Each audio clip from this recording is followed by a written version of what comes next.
Now, besides you, there is another person that could stop you from having conversations about sex with your child. You know who it is? Your child.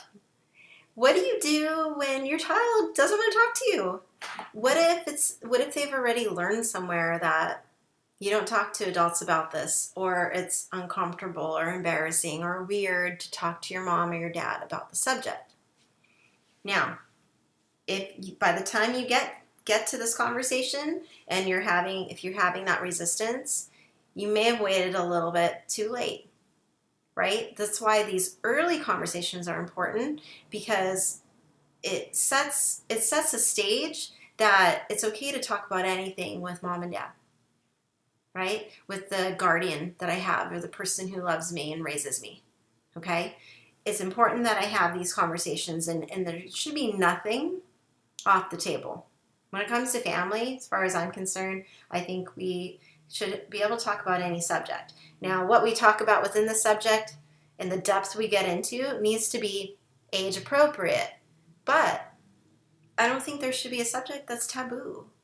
It shouldn't be taboo. When things are taboo, that's when things come out, in my opinion, perverted.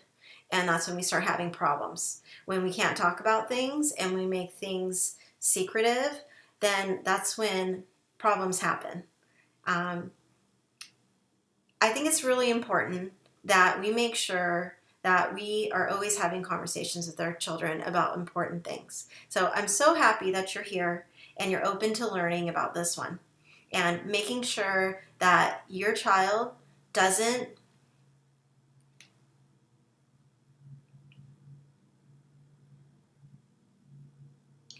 you want to make sure that you don't allow your child's embarrassment or awkwardness keep you from having one of life's most important talks.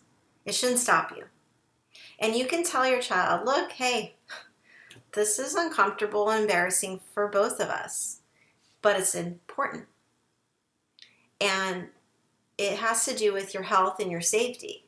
And nothing is more important to me, because I love you, than your health and your safety. And so we're going to talk about it, and we're going to make sure that you know what you need to know so that you grow up to be healthy. Okay? And that's what you could say to your child. And I think that's what you should say if they're hesitant or feel embarrassed about this. All right? And what will happen over time is the more you do it, the less embarrassing it will be. So it's actually solving the problem too by having these conversations. It's going to solve the problem. So just get through it, and your child will thank you later for it. And don't forget that. You're the parent. You get to decide, hey, this is what we're doing.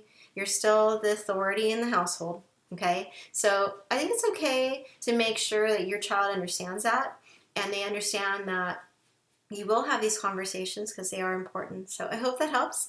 And don't let that stop you. Don't let your child's hesitations, awkwardness, or embarrassment stop you from having the talk.